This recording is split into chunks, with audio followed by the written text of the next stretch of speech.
dari kitab Keluaran. Kita akan membaca Keluaran dari pasal yang ke-6. Keluaran pasal yang ke-6.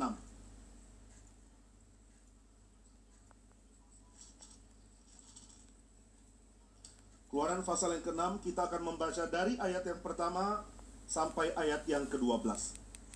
Keluaran 6 ayat pertama sampai 12. Mari kita membaca bergantian ayat-ayat ini. Saya akan membacakan ayat yang pertama, saudara membaca ayat yang kedua, dan kita terus bergantian sampai ayat yang ke-12. Selanjutnya berfirmanlah Allah kepada Musa, "Akulah Tuhan."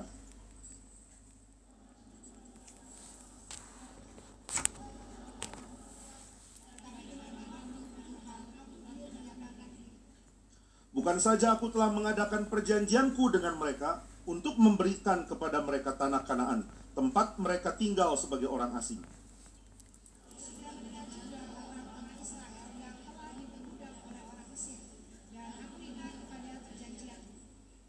Sebab itu katakanlah kepada orang Israel, "Akulah Tuhan. Aku akan membebaskan kamu dari kerja paksa orang Mesir, melepaskan kamu dari perbudakan mereka, yang menebus kamu dengan tangan yang teracung dan dengan hukum-hukuman yang berat."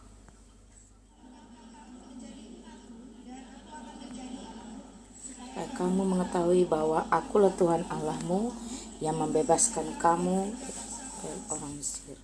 Dan aku akan membawa kamu ke negeri yang dengan sumpah telah kujanjikan memberikannya kepada Abraham, Ishak, dan Yakub, dan aku akan memberikannya kepadamu untuk menjadi milikmu. Akulah Tuhan. Lalu Musa mengatakan demikian kepada orang Israel, tetapi mereka tidak mendengarkan Musa, karena mereka putus asa dan karena perbudakan yang berat itu. Kemudian Tuhan berfirman kepada Musa, "Pergilah menghadap, katakanlah kepada Firaun Raja Mesir bahwa ia harus membiarkan orang Israel pergi dari negerinya." Tetapi Musa berkata di hadapan Tuhan, "Orang Israel sendiri tidak mendengarkan aku. Bagaimanakah mungkin Firaun akan mendengarkan aku? Aku seorang yang tidak petah lidahnya." Demikianlah Tuhan telah berfirman kepada Musa dan Harun, serta mengutus mereka kepada orang Israel dan kepada Firaun Raja Mesir, dengan membawa perintah supaya orang Israel dibawa keluar dari Mesir. Mari kita berdoa. Ya Bapa di surga, dengan penuh kerendahan hati kami datang kepadamu dan mengakui ketidaklayakan kami.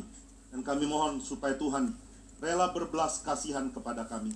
Biarlah anugerah Tuhan yang besar Tuhan berikan, dan penyertaan-Mu yang agung, yang memuliakan nama anak-Mu yaitu Kristus, rela Tuhan berikan juga kepada kami, sehingga sama seperti Engkau meninggikan Sang Kristus di atas seluruh bumi, sehingga raja-raja tunduk kepada Dia. Demikian kami pun mau mengagungkan Dia yang sudah menjadi juru selamat kami. Biarlah Tuhan yang memberkati, sehingga setiap kali kami datang kepadamu, kami diberi firman yang membawa kami ke dalam pengenalan akan Tuhan.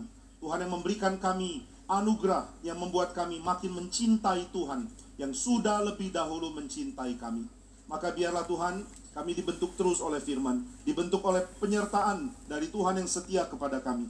Bimbing kami, sertai kami, dan layakkan kami untuk menerima semua hal yang Tuhan mau beritakan kepada kami pada hari ini. Berkati hamba-Mu yang hina, dia tidak memiliki apapun untuk disampaikan jika Tuhan tidak menyertai dan berbicara melalui dia. Biarlah dengan segala anugerah yang kami sudah terima oleh karena penebusan Kristus, kami juga mendapatkan kesempatan untuk mendengar firman dan dibentuk oleh firman. Di dalam nama Tuhan Yesus, kami berdoa dan bersyukur. Amin. Saudara sekalian, di dalam pengertian dari seorang bernama Martin Luther, dia menyadari bahwa sebelum beriman, dia bergumul berat sekali. Dia tidak tahu apakah dia layak untuk diterima oleh Tuhan atau tidak. Waktu dia mengatakan, "Tuhan, aku mau diterima oleh Engkau. Aku mau menjalankan kehendak-Mu." Maka dia menjadi orang yang luar biasa ketat di dalam menjalankan kehendak Tuhan. Dia kerjakan semua hal yang dia percaya Tuhan perintahkan dia lakukan. Dia lakukan dengan setia. Dia terus kerjakan dengan sepenuh hati. Tapi ada satu hal yang mengganjal. Seperti dalam hatinya ada pertanyaan, "Sudahkah kamu kerjakan perintah Tuhan?" Luther bilang, "Sudah, saya sudah kerjakan kok. Saya dengan setia kerjakan. Saya mati-matian kerjakan. Ada PR apa dari biara? Suruh saya kerjakan. Saya akan kerjakan." Tapi hatinya terus bilang, "Tidak, kamu belum kerjakan." Maka dia sangat tertekan. Hal apa lagi yang belum aku kerjakan?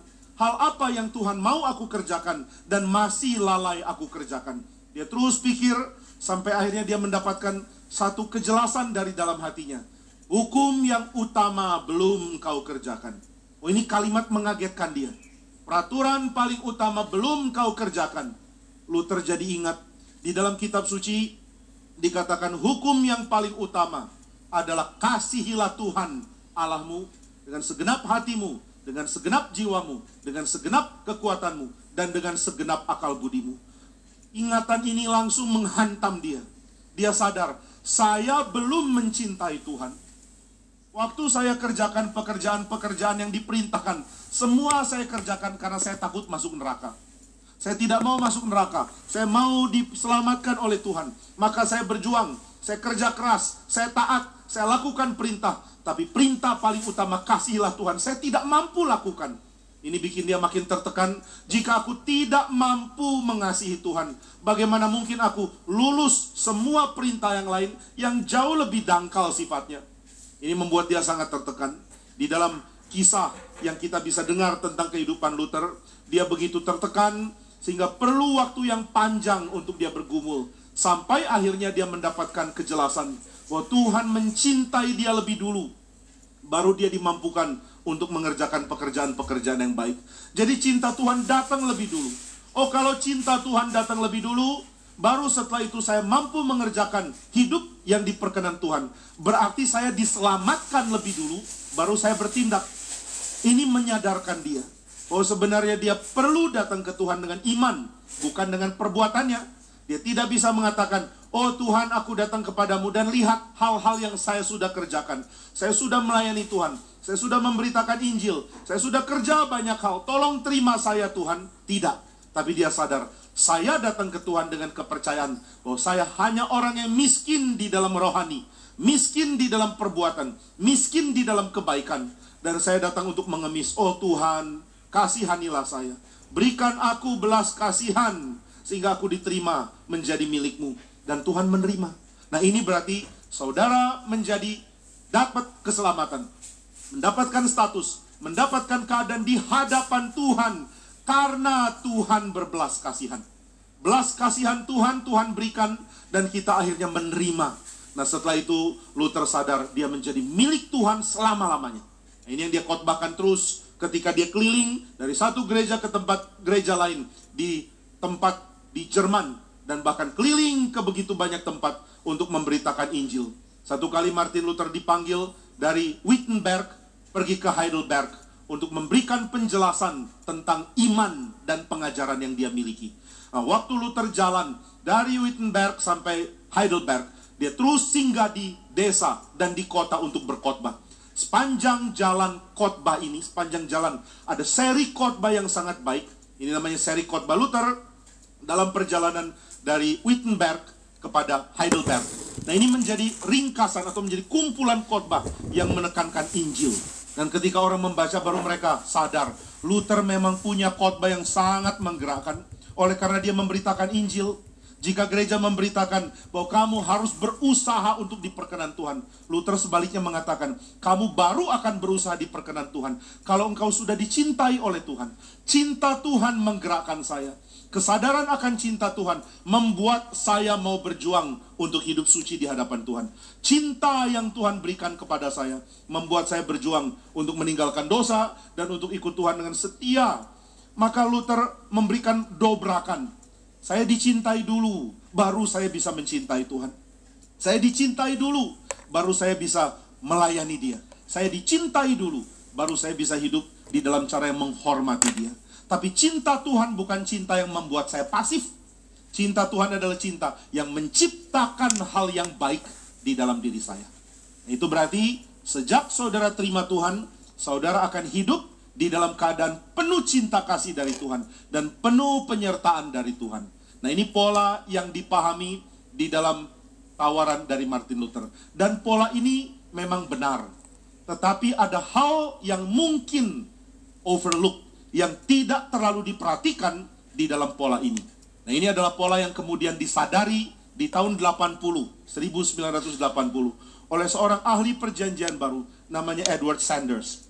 Nah, Edward Sanders termasuk teolog yang mempopulerkan penafsiran baru terhadap Paulus. Nah, ini penafsiran baru, banyak yang salah banyak yang tidak sesuai dengan Alkitab. Jadi kita tidak perlu setuju kepada cara penafsiran baru terhadap Paulus, atau perspektif baru melihat Paulus. Tapi meskipun kita tidak setuju alirannya, yang ditekankan oleh Sanders tetap ada yang sangat penting. Dia mengatakan, waktu saya baca Paulus, saya sadar gerakannya bukan saya beriman lalu semua beres, saya beriman lalu saya menerima semua dari Tuhan. Tidak. Justru kalau dikatakan oleh Sanders, justru kalau kita baca Paulus dengan teliti, Paulus tidak pernah memiliki goncangan iman sebelum dia berjumpa dengan Kristus. Setelah dia berjumpa Kristus, baru dia mengalami kesulitan dan pergumulan di dalam imannya. Nah, ini saya pikir sesuatu yang sangat penting, sebab kita tidak merasa dalam hidup bahwa setelah kita beriman, jalan yang kita tempuh selanjutnya adalah jalan mulus, tidak ada goncangan, tidak ada keraguan, tidak ada kesulitan. Pokoknya jalan dicintai Tuhan, jalan hidup yang beres, yang suci, yang tidak lagi jatuh dalam dosa. Tapi Ed Sanders menyadari Paulus tidak mengajar demikian. Paulus justru mengajarkan setelah beriman, setelah mengaku percaya, setelah saya mengatakan saya milik Tuhan, langsung serangan dari iblis tiba pada kita, dan kita akan mengalami plight, mengalami kesulitan, mengalami godaan, mengalami goncangan, mengalami banyak penderitaan. Dan ini yang akan membuat kita jatuh. Tapi Tuhan akan bangkitkan kembali kita. Tapi kita diserang lagi dan kita jatuh. Tapi Tuhan terus setia, mau bangkitkan kita kembali. Nah, itulah sebabnya di dalam pola yang dilihat oleh Edward Sanders, Paulus justru mengajarkan, saya orang yang tadinya tidak peduli Tuhan, maka saya tidak pernah bergumul tentang Tuhan. Saya tidak pernah peduli tentang kesulitan dalam hal beragama. Tapi setelah saya beriman kepada Tuhan, baru saya sadar, menjalankan iman kepada Tuhan itu sulit. Menjalankan iman kepada Tuhan ternyata penuh tantangan. Dan saya mungkin akan menyerah, saya mungkin akan berhenti, atau saya mungkin akan kecewa, atau saya mungkin akan jatuh lagi di dalam dosa. Banyak kesulitan terjadi justru setelah beriman. Nah, demikian yang diwartakan juga di dalam kitab Keluaran. Waktu Musa mengatakan kepada orang Israel, hei orang Israel, Allahmu mencintai engkau. Wah, kita tentu akan berpikir, orang Israel dengar berita Allah mencintai, pasti mereka senang. Pasti setelah dengar mereka mengatakan, oh, ada Tuhan yang mencintai kami. Selama ini kami cuma lihat penguasa yang memanipulasi kami. Saudara, di Indonesia kita perlu pemimpin yang mencintai rakyat. Kapan pemimpin yang mencintai rakyat tiba? Tidak tahu. Harap setelah saudara dipengaruhi teologi reform, terutama anak-anak muda ya. Ada beberapa anak muda yang setelah dengar khotbah di gereja reform, mulai merasa, kayaknya saya dipanggil untuk terjun ke politik. Dan setelah terjun ke politik, ternyata fasih dalam berpolitik, tapi tetap jujur. Lalu tiba-tiba jadi orang kunci di partai. Nggak tahu saudara bikin partai apa. Partai Predestinasi dan Reform Injili, mungkin saya nggak tahu. Terserah saudara bikin partai apa. Lalu saudara menjadi punya nama, tapi saudara pertahankan kesucian, saudara pertahankan kejujuran. Lama-lama saudara makin populer.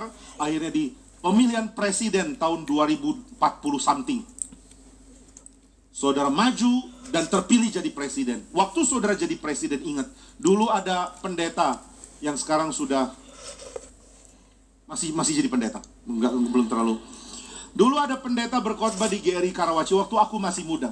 Dia mengatakan Indonesia perlu presiden yang cinta rakyatnya. Maka anak muda ini mengatakan, saya mau jadi presiden yang cinta rakyat. Dari mana belajar cinta rakyat? Dari Allah mencintai umat, dari Allah mencintai bangsa-bangsa. Itu sumber untuk kita mengerti bagaimana mencintai. Maka Indonesia perlu pemimpin seperti ini.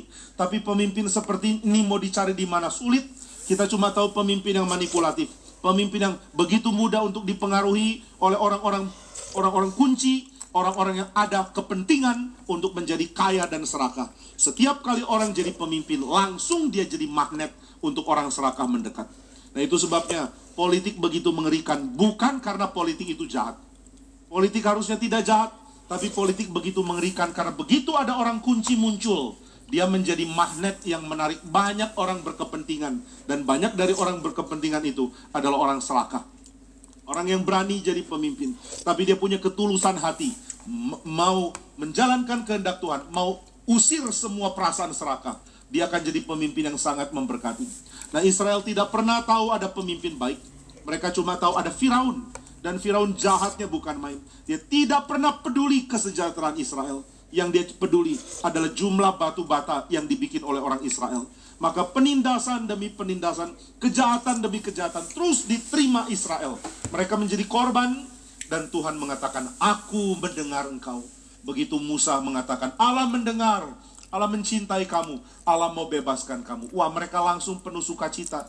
Seketika mereka merasa sukacita, mereka pikir, nah sekarang saatnya dari perbudakan saya akan bebas. Dari pergumulan, sekarang saya akan mendapatkan keadaan yang sempurna. Dari kesulitan, karena ditindas, sekarang kita akan sempurna. Nah, ini yang salah. Dari kesulitan, Tuhan bebaskan. Tetapi Tuhan bebaskan untuk kita masuk ke dalam kesulitan, demi kesulitan, demi kesulitan yang lain. Wah, kalau begitu apa gunanya dibebaskan? Saudara, kalau lihat yang Tuhan janjikan kepada Israel, Tuhan tidak mengatakan, "Hei Israel, kamu sekarang kesulitan ya, problemmu banyak ya."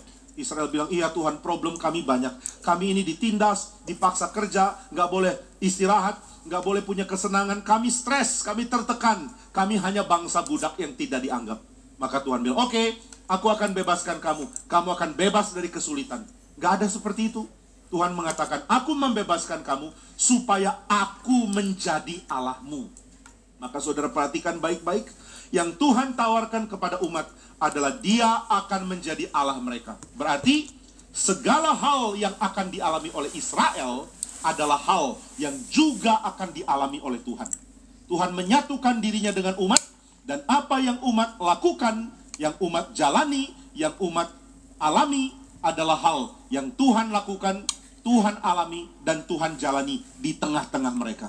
Ini konsep susah dimengerti oleh orang modern. Karena di dalam pengertian orang modern, segala hal yang ada di dunia bisa dipahami oleh sains. Dan hal yang belum bisa dipahami oleh sains adalah hal yang menunggu dijelaskan oleh sains. Jadi kita mengandalkan sains untuk menjelaskan semua ini. Nah, saudara, sains berkembang begitu hebat, terutama di dalam teknologi informasi dan di dalam ilmu mengenai komputer dan juga mengenai artificial intelligence. Saya baru membaca artikel yang mengatakan bahwa artificial intelligence sekarang sudah masuk ke dalam tahap mengekspresikan pelajaran yang mereka dapatkan. Ini bikin saya kaget. Maksudnya AI belajar. Iya, sudah 15 tahun yang lalu AI didevelop untuk belajar. Jadi mereka terus belajar, sampai akhirnya sekarang siap untuk menjadi sumbangsi bagi manusia dengan kemampuan mereka berpikir. Ini bikin saya berpikir, AI aja perlu belajar 15 tahun loh. Kalau di banyak gereja pendeta belajar cuma setengah tahun. Tentu bukan di sini ya. Tapi juga nggak bagus kalau saudara punya pendeta yang lulus S2-nya 15 tahun, itu agak kebangetan. Tapi intinya adalah, ternyata artificial intelligence selama ini disiapkan di dalam prosesor, di dalam semua hardware yang sangat canggih untuk membuat mereka beraktivitas mencari informasi. Mereka belajar bagaimana ambil data, mereka belajar mempelajari, mereka belajar banyak hal. Setelah belajar 15 tahun itu, sekarang saat dimana mereka akan mulai difungsikan, dan sudah mulai difungsikan. Sehingga kalau saudara bilang, wah ternyata artificial intelligence sangat berguna ya. Saudara kalau tanya ChatGPT, kayaknya dia tahu apapun ya. Saya pernah tanya, siapakah Jimmy Pardede? Ternyata dikasih tahu, dia adalah gembala dari GRI Karawaci, dia ini itu, dia dapat itu dari data STTRI atau dari mana saya nggak tahu. Lalu saya tanya, apa yang paling disukai Jimmy Pardede? Ini orang narsis ya, nanya diri terus. Kemudian dijawab, saya tidak diizinkan untuk mengungkapkan informasi ini. Wah, dia belajar loh. Dia belajar nggak gosip. Nah saudara, kalau artificial intelligence belajar 15 tahun dan sekarang masuk di dalam tahap mengekspresikan, maka saudara harus juga berpikir, saudara harus belajar cukup lama, baru nanti masuk ke dalam tahap mengekspresikan. Kadang-kadang ketika hamba Tuhan ditanya sama yang masih junior atau yang masih studi di STT, Pak gimana sih caranya? Kayaknya nggak pernah baca buku kok bisa khotbah terus. Itu yang kelihatan nggak baca buku ya. Ada yang tanya, Pak Jimmy persiapannya kapan? Saya bilang ya kapan-kapan gitu ya. Ya kalau ada waktu saya persiapan. Apakah persiapannya harus sampai berjam-jam? Nggak sampai. Kenapa nggak sampai? Karena sudah di dalam tahap mengekspresikan. Tahap belajarnya sudah lalu belasan tahun. Jadi apa yang disiapkan di dalam belajar membuat orang siap untuk mengekspresikan. Tapi orang yang sementara belajar langsung mengekspresikan, ini orang yang akan sulit menjadi berkat. Nah, maka semua informasi, semua data, semua pengertian ditarik oleh artificial intelligence. Dan mereka belajar mengerti bagaimana mencari data, bagaimana mengumpulkan, bagaimana menganalisa selama bertahun-tahun, selama begitu panjang. Sekarang tahap mereka digunakan. Nah, dari situ saudara sadar, ternyata apa yang ditemukan manusia begitu menakjubkan, sehingga apa yang kita capai pun kadang-kadang membuat kita kaget. Kok bisa begini ya? Ternyata teknologi sangat mengagumkan, ternyata yang kita capai begitu menakjubkan. Nah, maka kekaguman manusia terhadap perkembangan teknologi menunjukkan bahwa manusia hanya satu dari dua pihak yang mengembangkan teknologi. Oh, ini mengagetkan ya. Hanya satu dari dua pihak, maksudnya bagaimana? Maksudnya adalah manusia tidak pernah mengembangkan apapun hanya dari kemampuannya sendiri. Sebab yang membuat manusia mampu kembangkan budaya, mampu kembangkan pengertian, mampu kembangkan sains, dan mampu kembangkan teknologi adalah Roh Tuhan. Nah, ini pengertian dari orang Ibrani dan juga orang Kristen. Bagi orang Ibrani, semua penemuan manusia akan mengagumkan penemunya. Saudara, kalau mengagumi sesuatu, berarti saudara menyadari ada yang begitu indah dari yang saudara temukan, sehingga saudara merasa menikmatinya. Nah, kenikmatan yang saudara dapatkan melihat ciptaan atau hasil karya saudara adalah kenikmatan yang Tuhan izinkan saudara miliki untuk menikmati bagian dari ciptaan Tuhan juga. Ini berarti apa yang kita ciptakan, di dalamnya ada bijaksana Tuhan. Sehingga waktu ciptaan itu jadi, kita bukan cuma mengagumi pekerjaan kita juga mengagumi pekerjaan Tuhan. Kadang-kadang saudara kalau menghasilkan sesuatu karya ya, lalu saudara kagum, kok bisa saya menghasilkan ini? Ini menunjukkan bahwa yang kerja bukan cuma saudara, tapi ada Roh Kudus yang bekerja. Sehingga yang saudara kagumi adalah hal yang memang Tuhan izinkan ditemukan. Dan waktu kita temukan, kita sadari ada hal yang lebih limpah dari yang kita antisipasi. Nah, saudara pernah merasa begini? Pak Tong pernah bilang, dia dengar khotbah dia 12 tahun yang lalu, dia kagum. Nah, ini bukan orang narsis ya. Tapi kenapa dia kagum? Dia heran, kok bisa ya saya mikir seperti itu? Berarti Pak Tong merasa yang dia khotbahkan melampaui yang harusnya dia bisa khotbahkan. Loh, kalau yang dikhotbahkan melampaui apa yang harusnya dia bisa khotbahkan, lalu siapa yang bikin khotbah itu jadi? Selain Pak Tong ada Tuhan, ada Roh Kudus. Demikian banyak seniman ya, setelah bikin karya seni yang bagus, dia sendiri kaget. Kok saya bisa ya bikin karya seperti ini? Saudara pernah rasa begitu? Atau saudara orang yang sangat menuntut diri ya? Tiap kali karya jadi langsung bilang, ini apa ini jelek. Kamu harus bisa lebih baik lagi dari ini. Kalau nggak lebih baik, bunuh diri aja. Gitu ya. Ini bukan orang ambisius, ini orang stres. Nah, maka ketika saudara menghasilkan karya, saudara sadar ada yang lain ikut campur tangan di dalam karya ini. Termasuk perkembangan sains, termasuk perkembangan teknologi. Jadi kalau manusia mengatakan, saya memutuskan bahwa kebenaran hanya bisa diketahui oleh sains. Salah.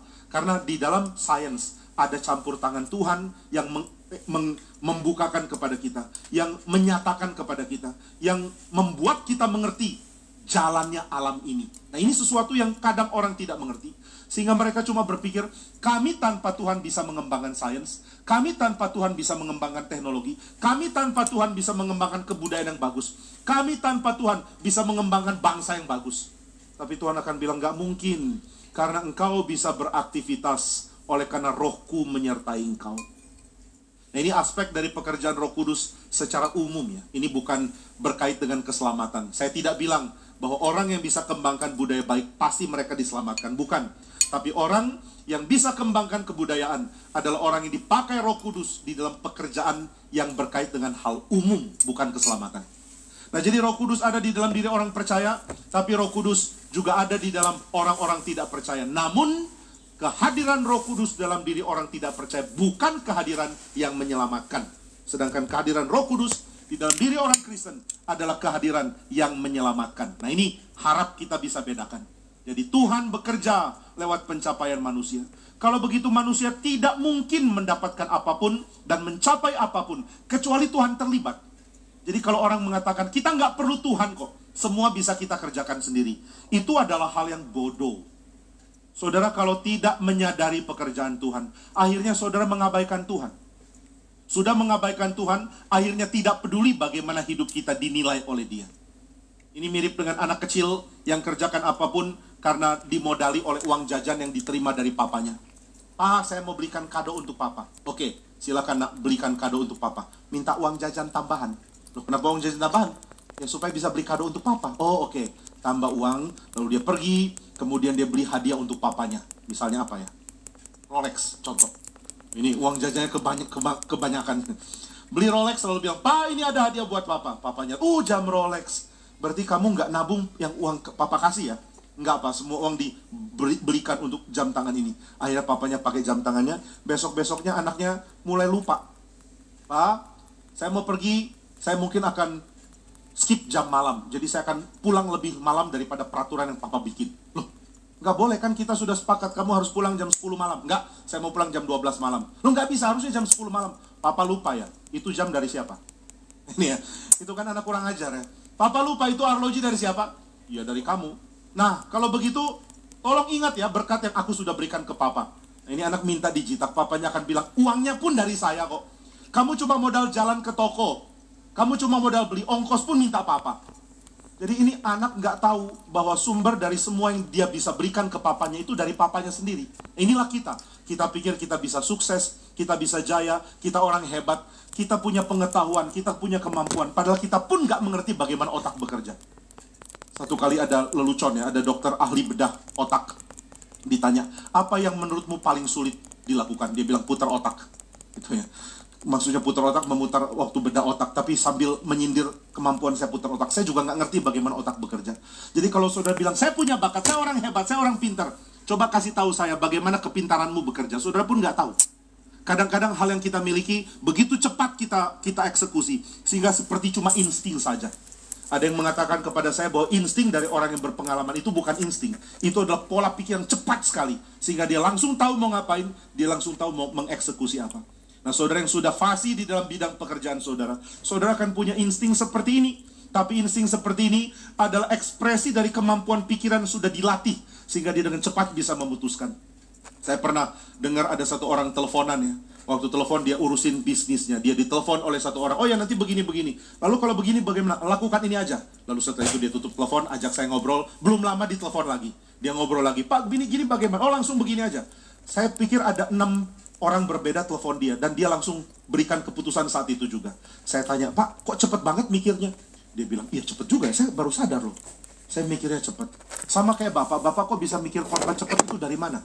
Ya, nggak tahu, insting. Bukan insting, latihan. Jadi otak kita menyerap dan akhirnya beraktivitas, mengeksekusi dengan cepat yang sudah terbiasa dilatih oleh dia. Itu pun kita nggak sadar.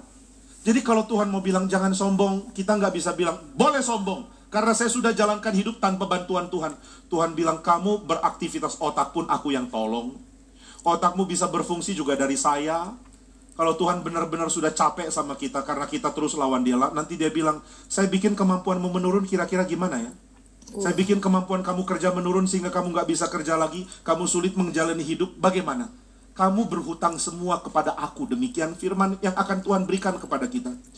"Akulah penopangmu, akulah yang memberikan segalanya bagi kamu." Maka ketika Israel mendapatkan Tuhan berfirman kepada mereka, Tuhan mengatakan, "Israel, aku adalah milikmu." Berarti Tuhan mau memberikan sesuatu yang lebih dari sekadar penopangan umum yang Tuhan berikan kepada bangsa-bangsa lain. Israel akan mendapatkan hal lebih dari Tuhan yang sudah menopang seluruh bangsa. Ini yang Tuhan tawarkan kepada umat. Maka kalau saudara mau ambil contoh ya, kalau ada orang bertindak baik kepada semua orang, dia tentu akan bertindak lebih spesial kepada pasangannya. Ini benar ya.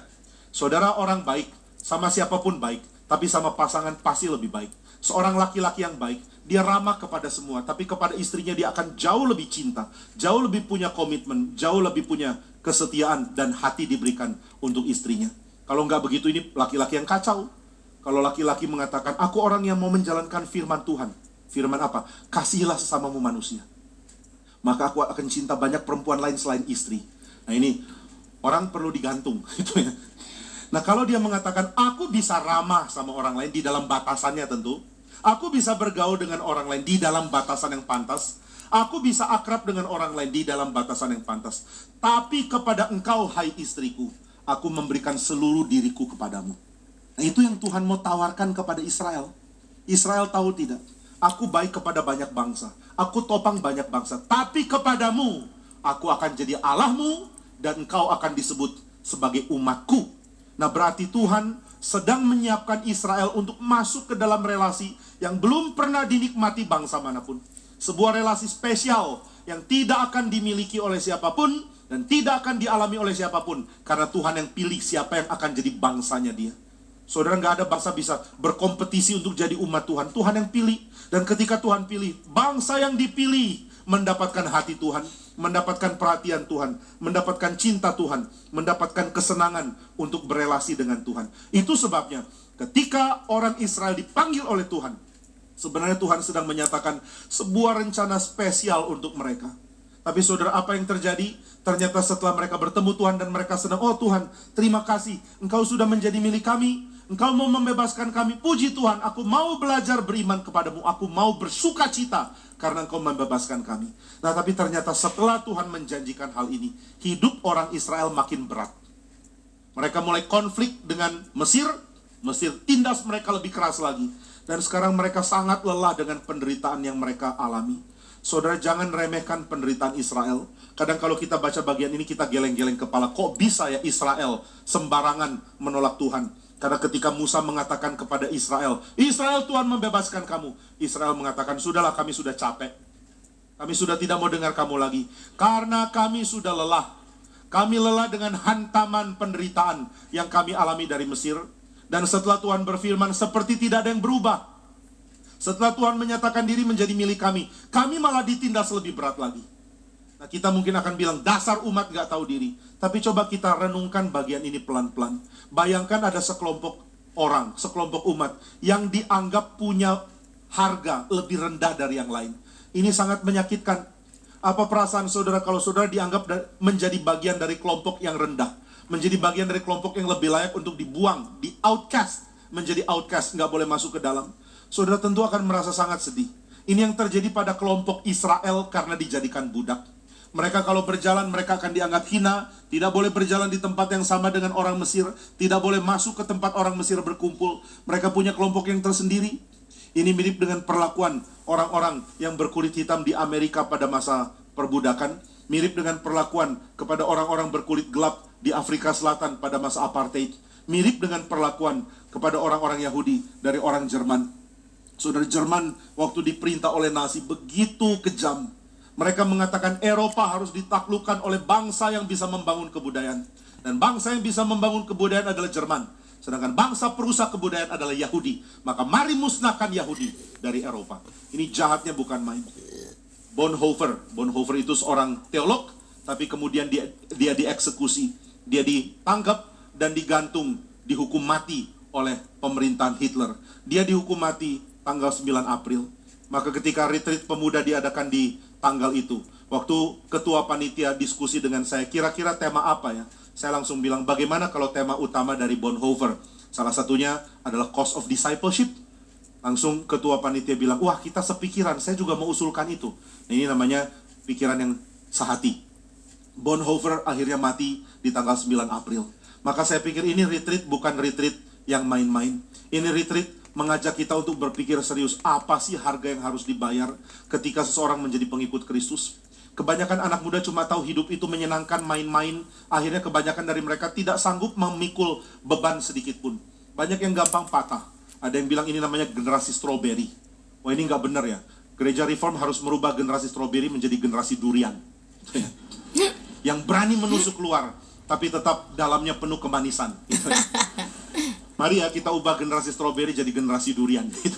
Nah, maka saudara, kita mau pakai tema ini karena Bonhoeffer pernah berjuang melawan Hitler dan akhirnya dia dimatikan. Tidak lama setelah dia mati, Hitler dikalahkan oleh sekutu. Ini sesuatu yang sangat ironis, sangat tragis sekali. Tapi dia berani berjuang karena dia tahu rezim ini rezim yang jahat. Dia mengatakan, kalau kamu penumpang bus, lalu kamu lihat ada supir yang bicara keras, supir yang galak, jangan apa-apakan dia. Bukan urusan kamu. Kamu penumpang, duduklah dengan tenang. Kamu lihat ada supir yang etikanya kurang baik. Kamu lihat ada supir yang mencuri uang dari hasil pembayaran bus. Jangan lakukan apa-apa, itu bukan urusan kamu. Tapi kalau kamu lihat ada supir gila yang mau bawa bus untuk ditabrakkan dan dimasukkan ke jurang, kamu harus rebut bus itu dari tangan dia. Jadi Bonhoeffer bilang, saya berontak, saya perang lawan Hitler. Bukan karena saya kurang cocok dengan politiknya Hitler. Jadi jangan samakan zaman Bonhoeffer dengan di Indonesia ya. Apalagi di Indonesia pemilih nomor 2 dan 3 dulu sempat ribut. Sekarang sudah ngopi bareng lagi. Lalu mengatakan, kalau kamu pilih nomor yang ini, itu mirip dengan Hitler. Waduh, celaka. Bonhoeffer bilang loh, kalau cuma masalah kurang bagus, etika kurang baik, atau kurang jujur di dalam apapun, saya nggak akan mau angkat senjata melawan pemerintahan. Tapi ini pemerintahan gila yang akan menghancurkan kita semua. Ini pemerintahan gila yang akan membunuh banyak orang. Untuk itu dia harus dihentikan. Mari rebut setir dari orang gila ini. Nah, itu yang dia tekankan. Nah, maka kita lihat ada orang-orang yang diperlakukan dengan sadis. Itu orang-orang yang dianggap jelek, orang-orang Yahudi. Orang Nazi Jerman mengatakan Jerman mirip elang, sedangkan orang Yahudi mirip tikus. Kita basmi tikus dan kita makan supaya kita menjadi jaya. Jahatnya bukan main. Maka orang-orang yang dipinggirkan mengalami penderitaan yang berat sekali. Ini bukan cuma sekadar hidup yang kurang enak. Kalau saudara wawancara orang Yahudi di kitab Keluaran, mereka nggak akan mengeluh hanya karena gajinya kurang. Bagaimana pendapat kamu? Wah, gajinya kurang, bosnya kurang bagus, lalu kenaikan pangkatnya jarang, kemudian yang menjilat naik, saya enggak gitu. Enggak, itu bukan isu. Tapi ketika ditanya apa problemmu? Problem kami adalah kami tidak bisa hidup. Kami sudah diambang kematian. Kami dicegah untuk mempunyai makanan yang cukup. Kami diberikan pekerjaan yang berat, sekarang ditambah lagi harus mencari bahan pokok untuk membuat batu bata. Ini sesuatu yang berat sekali. Seringkali orang mati karena terlalu lelah. Dan setelah mati, mayatnya cuma dicampakkan begitu saja, disuruh kubur di tempat lain. Mereka adalah orang-orang yang sangat tidak punya hak hidup di tengah-tengah Mesir. Maka saudara, orang yang pernah membaca sejarah dan mengerti betapa menjijikannya rasisme, betapa menakutkannya ketika orang memperlakukan kelompok lain dan merendahkannya. Kita akan hati-hati, jangan sampai kita memperlakukan orang lain seperti itu. Jangan sampai kita lihat orang dan mengatakan, karena kamu keturunan bangsa ini, karena kamu suku ini, karena kamu golongan ini, kamu lebih rendah dari saya. Itu adalah tindakan yang keji, yang Tuhan marah. Nah, maka Israel mengalami penderitaan yang berat sekali. Dan mereka begitu lelah. Ketika Musa mengatakan, Tuhan menyatakan diri kepadamu, mereka bilang, sudahlah Musa, Tuhan sebelum menyatakan diri, kami menderita. Sekarang setelah Tuhan menyatakan diri, kami lebih menderita lagi. Nah, saya pikir ini fakta yang Alkitab nyatakan dengan jujur. Begitu banyak gereja menawarkan berita palsu, bahwa setelah engkau percaya kepada Tuhan, jalanmu akan baik. Kamu akan berada dalam keadaan yang mulus. Nggak mungkin ada miskin, nggak mungkin ada sakit. Ada hamba Tuhan yang berobat ke seorang dokter. Ternyata dokternya orang GRI. Dan hamba Tuhan ini hamba Tuhan dari tradisi karismatik. Dia mengatakan, tolong dok, rahasiakan bahwa saya pernah berobat sama kamu.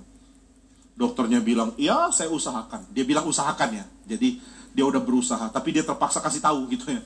Karena ini hamba Tuhan munafik, pura-pura. Di depan jemaat dia mengatakan, yang beriman kepada Kristus nggak mungkin sakit. Lalu dia klaim dirinya sudah nggak pernah sakit lagi. Sejak beriman kepada Kristus, hasil medical check up-nya pun bagus.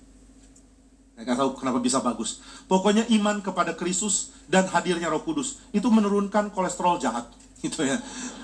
Dan setelah itu seluruh pembuluh darah jantung jadi bersih karena Roh Kudus berpengaruh untuk membersihkan semua. Semua lemak jahat dibuang oleh karena karya dari Allah, gitu kan. Lalu dia klaim itu, mari percaya Yesus. Ternyata medical check up yang bagus itu mungkin salah cek atau ketukar sampelnya dengan orang lain. Begitu dia cek lagi, dokter mengatakan, wah ini ada banyak parahnya ini. Anda harus diobati. Maka dia minta, dok tolong ya rahasiakan. Dokter ini pura-pura nggak tahu. Oh, kenapa mesti dirahasiakan ya? Kami dokter selalu menjaga rahasia, pasti nggak akan ngomong. Tapi kenapa Anda harus menekankan hal ini? Akhirnya dia ngaku, saya ini pendeta dari gereja karismatik yang terus membanggakan kesehatan, terus membanggakan ikut Tuhan nggak akan sakit. Lah terus kenapa Bapak sakit? Kata dokternya. Nah, ini ada sesuatu yang ada misunderstanding katanya. Dokter ini bingung, ini misunderstanding antara Tuhan dan dia atau gimana? Pokoknya ada misunderstanding. Nanti pokoknya semua beres lagi. Saya percaya Tuhan sedang menguji iman saya, tapi setelah ini akan baik lagi. Nah, itu alasannya ya. Jadi saudara jangan dengar atau jangan punya pola pikir bahwa setelah menjadi Kristen semua akan baik. Sebaliknya, setelah menjadi Kristen, mungkin saudara akan mendapatkan satu keadaan yang membuat saudara mengatakan, Tuhan, saya sudah lelah mengalami keadaan seperti ini. Kok disuruh mengalami lagi? Saya sudah tidak punya kekuatan untuk mengalaminya. Ini yang dikatakan Israel, sudahlah Musa. Kalau harus pilih ikut Tuhan, tapi keadaan begini, lebih baik kami pilih keadaan lama. Lebih baik kami tidak terlalu kenal Tuhan, tapi keadaan kami jadi budak saja. Nah, ini sesuatu yang sedih sekali. Dan Musa tidak tahu bagaimana harus berbicara. Nah, Tuhan punya kesabaran yang besar karena dia melihat derita umatnya. Saudara bisa bandingkan ya, waktu orang Israel bicara hal yang sama, kami nggak mau Tuhan, kami menderita. Tapi mereka ngomong di padang gurun, Tuhan marah sama mereka. Kenapa Tuhan marah? Karena mereka sudah bukan budak. Tuhan sudah bebaskan mereka. Tapi di pasal yang ke-6 mereka mengeluh, Tuhan kami menderita, lebih baik kami nggak usah kenal Tuhan. Tuhan nggak marah. Kenapa nggak marah? Karena Tuhan tahu bagaimana mengerti kehidupan saudara dan saya. Sama seperti dia mengerti kehidupan orang Israel. Tuhan tahu kapan dia harus marah dan kapan tidak. Maka kita juga harus punya kepekaannya. Saudara, jangan samakan konteks dari semua orang. Kalau saudara mengatakan, ikut Tuhan harus berani pikul salib, harus berani menderita. Harap kita mengerti ada konteks berbeda-beda dalam tiap orang. Di mana ada orang yang berani pikul dan berani jalankan. Ada orang yang belum punya kekuatan itu. Yang belum punya kekuatan, Tuhan tidak perlakukan sama dengan yang punya kekuatan. Yang belum mendapatkan keteguhan hati, Tuhan tidak perlakukan sama dengan yang sudah dapat keteguhan hati. Itu sebabnya sebagai orang Kristen, saudara perlu punya kepekaan. Kira-kira Tuhan akan menilai orang ini seperti apa ya? Tuhan tahu kelemahan kita. Nah, ini kata-kata yang sangat menghibur. Tuhan tahu kapan dia harus marah dan kapan dia harus bersabar. Nah, berarti saudara harus punya kepekaan ini. Waktu lihat orang mengatakan, saya sudah tidak bisa lagi percaya kepada Tuhan. Saudara jangan langsung hardik dengan kata-kata revivalist gitu ya. Oh, cilakalah kamu. Tapi ini memang perasaan hatiku, cilakalah hatimu. Tapi ini kejujuranku, cilakalah jujurmu gitu ya. Waduh, semuanya salah. Saudara, mungkin Tuhan memberikan pemakluman kepada orang ini karena dia memang sedang berada dalam kondisi yang jauh lebih berat dari yang kita pikir. Waktu orang Israel bilang, Musa sudahlah jangan Tuhan-Tuhan ke kami. Makin kenal Tuhan makin menderita. Papaku baru mati karena dia sudah tidak sanggup angkut batu. Sekarang papa sudah mati. Anaknya yang masih muda sekali disuruh kerja. Banyak ibu kehilangan anak karena anaknya dipaksa kerja dan akhirnya harus mati. Seperti inikah kebaikan Tuhan? Kalau seperti ini kami tidak sanggup, kami tidak bisa bertahan. Nah, maka Tuhan tidak marah kepada Israel. Tuhan memberikan pendidikan bahwa setelah orang beriman akan ada konflik. Konflik dengan sekitar, konflik dengan kepercayaan akan Tuhan, konflik dengan pengertian kita tentang siapa Tuhan. Akan ada saat di mana kita mulai berpikir, yang saya tahu Tuhan begini, kok hidup saya begini? Dan ini konflik yang mungkin terjadi. Ini fakta yang Alkitab nyatakan. Tapi Tuhan bukan Allah yang kejam, bukan Allah yang tidak mempedulikan pertanyaan kita. Dia memberikan jawaban. Maka saudara lihat di dalam pasal 6, Tuhan mengulangi pesannya kepada Musa. Musa, pergilah kepada orang Israel. Katakan kepada mereka, bukan saja aku akan membebaskan kau dari perbudakan, tapi aku akan menjanjikan tanah permai. Bukan saja aku menjanjikan tanah permai, tapi aku juga setia mendengarkan keluhanmu. Nah, ini kalimat yang indah. Tuhan setia mendengarkan keluhan kita. Saudara kalau mengeluh, saudara ulangi doa yang sama. Orang sekitarmu dengar doa itu pun sudah capek. Saya punya teman sekamar ketika di seminari ya, dia doa tentang satu hal, dia rindu sekali bisa punya pasangan hidup yang mengerti panggilan. Doanya itu terus. Jadi kalau dengar dia doa, Tuhan berikan pasangan hidup yang bisa mengerti panggilanku. Tuhan tolong. Lalu saya pikir dalam hati saya doa, Tuhan jawab doa dia supaya dia berhenti doakan ini. Tolong Tuhan, saya capek dengarnya gitu ya. Nah tapi heran ya, Tuhan gak capek dengar doa kita. Asal doa kita jujur dipanjatkan dari hati yang bukan hati serakah. Tuhan benci orang serakah. Orang serakah minta apapun karena digerakkan oleh keserakahannya. Gak akan Tuhan dengar. Kalau saudara bilang, Tuhan kasihani aku orang yang miskin, mobilku baru 6. Harusnya kan angka sempurna 7 gitu ya. Tuhan tolong, ada satu lagi. Orang serakah kayak begini Tuhan gak akan dengar. Maka saudara jangan punya keserakahan waktu berdoa. Orang serakah tidak boleh berdoa. Doanya menimbulkan murka Tuhan. Tapi orang dengan kesulitan yang sah, yang jujur, yang memang dia alami, dia panjatkan kepada Tuhan. Tuhan kasihani saya. Saya tidak sanggup menjalani hidup dengan berat seperti ini. Ada yang sanggup, tapi aku bukan orang itu. Ada yang mampu, tapi saya bukan dia. Tuhan mohon dengar. Dan ternyata Tuhan mau mendengar. Tuhan sabar mendengar kita. Tapi Tuhan yang sabar sering dibalas oleh kita dengan ketidaksabaran. Kita minta 2 kali sudah nuntut. Tuhan, bukankah aku sudah berseru 2 kali? Tuhan bilang, pernahkah kamu baca tentang kisah orang-orang yang doa sampai 20 kali? Jadi saudara belajar sabar. Belajar mempunyai kesabarannya Tuhan. Tuhan begitu sabar kepada kita yang gagal mengerti, yang terus minta permintaan-permintaan yang menunjukkan ketidakberimanan kita. Tapi Tuhan toh sabar. Tuhan menanti kita. Tuhan mau membimbing kita di dalam kecepatan yang kita miliki. Tapi akan ada saat, nah ini penting, akan ada saat di mana Tuhan minta kita melampaui kekuatan kita. Akan ada saat di mana Tuhan mau tarik kita lebih cepat dari langkah yang biasanya kita miliki. Dan ketika saat itu tiba, saudara harus tahu ini adalah saat yang memang tepat untuk dimiliki. Saya pernah dengar dari papa saya latihan-latihan yang dia alami sebagai seorang tentara. Latihan disuruh merangkak di lumpur, kemudian di kiri kanan ditembak-tembakin. Ya, saudara tentu tahu hal ini ya. Tahu karena pernah dengar atau mungkin pernah mengalami. Karena tentara. Kalau saudara bukan tentara tapi diperlakukan gini, segera laporkan. Ini institusi apa ya? Nah, dia mengatakan ada tembakan-tembakan seperti ini, ada teror yang bersifat menguatkan mental. Kemudian satu kali pernah disuruh berpuasa. Berpuasa nggak boleh makan kecuali makanan yang disajikan oleh para senior. Dan para senior sengaja menyajikan makanan yang sudah mendekati basi.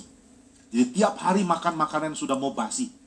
Aduh, kalau makan nanti sakit perut. Kalau nggak makan juga sakit perut. Terus gimana? Ya sudah, daripada pingsan latihan, ya sudah terpaksa makan. Akhirnya kadang-kadang ada kecurangan terjadi. Mereka bikin deal dengan penjual ketoprak. Entah bagaimana ada penjual ketoprak yang bisa menyelundupkan ketoprak. Gitu ya. Sehingga mereka bisa makan ketoprak. Dan ketika senior lihat, kok kalian sehat-sehat semua? Siap, gitu ya. Pasti ada penyelundupan makanan, diselidiki. Dan ketangkep siapa yang jadi biang kerok penyelundupan makanan. Gitu ya. Nah saudara, waktu saya tanya, kok tentara latihannya keras begitu? Saya bilang ke papa saya, kalau saya masuk mungkin saya udah mati kali. Tapi papa saya mengatakan, ya jangan langsung. Kamu mesti bertahap membuat dirimu kuat. Nah ini yang Tuhan lakukan. Tuhan akan bertahap bikin diri kita kuat. Amen. Tapi bagaimana kita kuat kalau level kita yang terus-menerus Tuhan pakaikan untuk kita? Saudara, kalau ini ya, dalam misalnya contoh dalam hal olahraga, saudara sanggup berlari sejauh 10 meter. Lalu saudara bilang, saya mau lari maraton. Lalu saudara tanya, maraton berapa kilo? Ada yang bilang, 42 kilo. Kamu berapa kilo? Nah, nggak sampai sekilo. Kamu biasa lari berapa? 10 meter. Mau lari maraton bisa nggak? Bisa. Caranya bagaimana? Latihan 10 meter, latihan 10 meter, latihan 10 meter. Tapi hari berikut latihan 15 meter. Gitu kan? Ada naiknya. Kalau terus 10 meter, sampai kiamat pun saudara nggak mungkin lari maraton. Nah maka akan ada saat di mana saudara akan naik. Dari biasa lari 10 meter, sekarang lari 15 meter. Dari lari 15 meter, sekarang lari 30 meter. Lama-lama full maraton, misalnya begitu. Nah berarti ada saat di mana saudara akan dipaksa tarik lebih keras. Langkah lebih cepat dari biasanya. Nah ini yang Tuhan kerjakan pada Israel. Tapi sebelum waktunya Tuhan tarik, Tuhan sabar dulu kepada mereka. Dan Musa dilatih oleh Tuhan untuk sabar. Belum waktunya aku paksa mereka. Jangan dulu paksa mereka. Nah ini beban berat dan juga pergumulan dari setiap orang yang harus memimpin gereja. Kadang-kadang kami para pimpinan jemaat bingung. Kapan harus paksa jemaat lari? Kapan bersabar dan berjalan bersama dengan kemampuan jemaat. Sama seperti Tuhan punya kesabaran kepada saya, tapi ada saat di mana dia paksa saya untuk jalan cepat. Demikian kita mesti berpikir tentang sesama kita. Nah maka orang Israel mengatakan, kami lelah, kami diperlakukan jahat. Sekarang setelah kenal Tuhan, hidup makin berat. Kami sepertinya lebih pilih hidup lama saja. Wah ini bikin Musa sangat tertekan. Tuhan, aku gagal meyakinkan orang Israel tentang Engkau. Tapi Tuhan mengatakan, gak apa-apa, aku akan tunjukkan kepada Israel siapa aku. Wah ini bagi saya adalah kesabaran yang luar biasa dari Tuhan. Israel mengatakan, kami gak bisa nyaman, kami gak bisa beriman, kami tidak merasa bisa percaya kepadamu. Dan Tuhan bilang, aku akan membuktikan bahwa aku layak dipercaya. I am trustworthy. Bahwa saya harus menjadi subjek yang kamu imani, yang kamu sembah. Dan ini yang Tuhan lakukan. Maka Tuhan memberikan tulah kepada Mesir dalam rangka memamerkan kepada Israel tentang siapa dia. Sudah bisa bayangkan hebatnya Tuhan. Tuhan menggunakan Mesir sebagai contoh karena dia mau meyakinkan Israel bahwa dia adalah Tuhan. Nah ini kalimat yang mengagumkan. Tuhan mempermain-mainkan bangsa terkuat untuk membuktikan kepada bangsa terlemah bahwa dia adalah Allah mereka. Ini sangat-sangat hebat. Maka saudara jangan pikir tulah itu hanya demi kepentingan Tuhan menghajar Mesir. Karena Tuhan sendiri bilang, kalau soal menghajar Mesir, Tuhan bisa timpakan kematian kepada Firaun dan seluruh petingginya. Dan Mesir akan kehilangan kekuatan. Kalau dipikir-pikir ya, kenapa mesti 10 tulah? Tuhan bisa nggak sih langsung musnahkan Mesir dan bebaskan Israel? Bisa. Kalau pembinasa anak sulung, Tuhan bilang sekarang jangan cuma anak sulung, semua yang namanya anak dibinasakan. Karena semua yang pernah punya papa binasa. Berarti semua orang mati dong. Karena nggak ada orang nggak punya papa kan. Nah berarti Mesir habis dan Israel akan bebas. Tapi Tuhan bilang tidak, aku mau permain-mainkan Mesir. Nah saudara harap mengerti, Tuhan bukan mempermainkan Mesir karena dia suka memain-mainkan bangsa.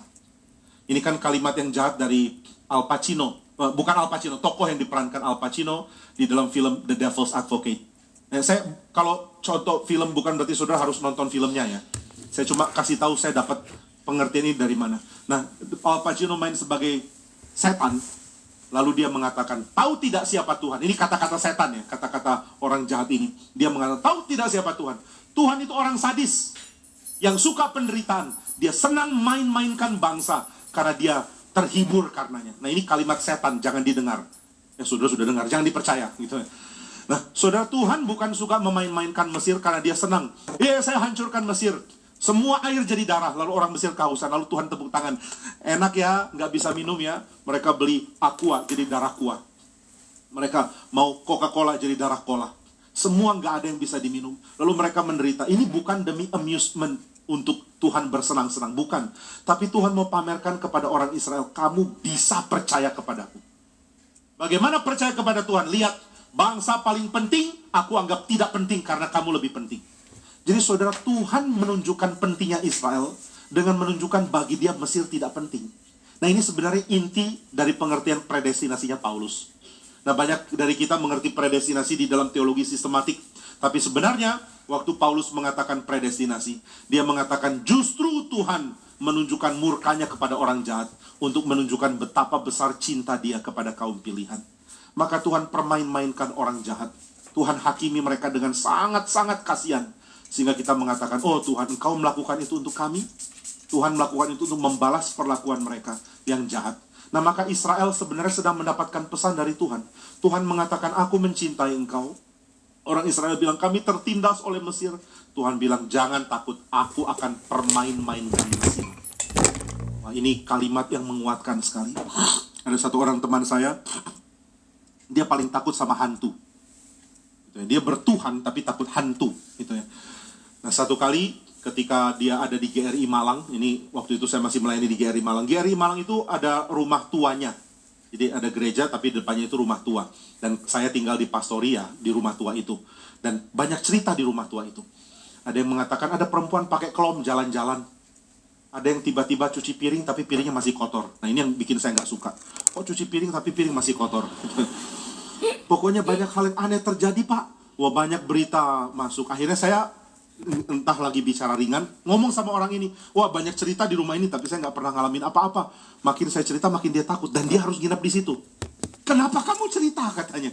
Memang kenapa? Saya ini takut sekali sama hantu. Oh tapi nggak ada hantu kok di sini. Itu karena kamu nggak diberikan bakat untuk melihat katanya. Oh jadi lihat hantu itu bakat ya? Saya nggak merasa itu bakat. Tapi dia bilang, wah kalau begini saya jadi takut. Apa saya nginep di tempat lain? Saya bilang, udahlah nggak usah lah, nginep di sini aja. Ini tim KKR yang akan pergi KKR ke daerah lain.